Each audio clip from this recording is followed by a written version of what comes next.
سے سوال کرتا ہے وہ قائم سال میں کے آدمی کھڑا ہو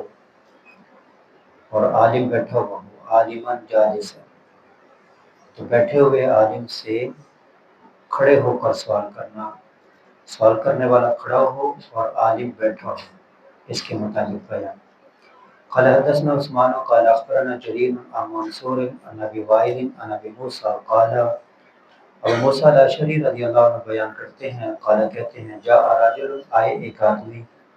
نبی کریم صلی اللہ علیہ وسلم کے پاس، فقال، اس نے کہا، یا رسول اللہ، اللہ کے رسول،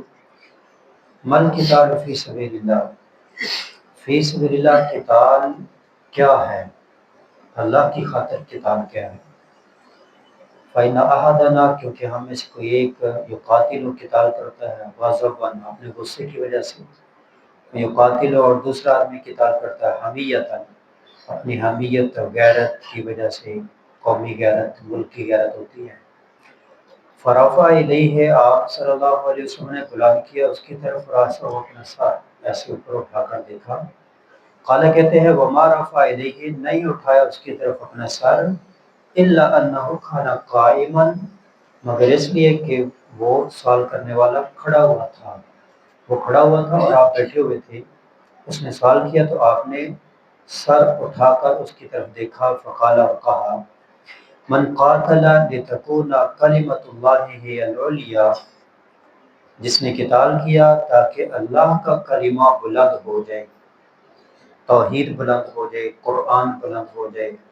حدیث بلند ہو جائے، فہو فی سبیل اللہ، تو یہ آدمی اللہ کے راستے میں ہے، اللہ کی خاطر قتال کرنے والا ہے۔ تو عالم بیٹھا ہوا ہو اور کوئی آنے والا اگر کھڑے کھڑے سوال کر دے تو اس میں کوئی حرج نہیں۔ اور دوسرے اس حدیث میں بیان ہوا کہ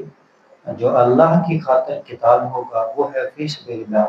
ایسے علم حاصل کرنے والے طلباء جو علم حاصل کر رہے ہیں، تو اگر علم حاصل کر رہے ہیں اللہ کو خوش کرنے کے لیے، تو یہ حصول علم فی سبیل اللہ ہے۔ زندگی کا پتہ نہیں کب ختم ہو جائے، تو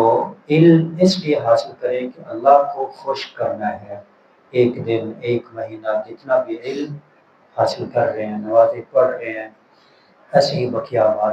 اللہ کریم ہمیں تمام اعمال کو اس نیت سے کرنے کی توفیق عطا فرمائے۔ وما علیہ الا البلاغ۔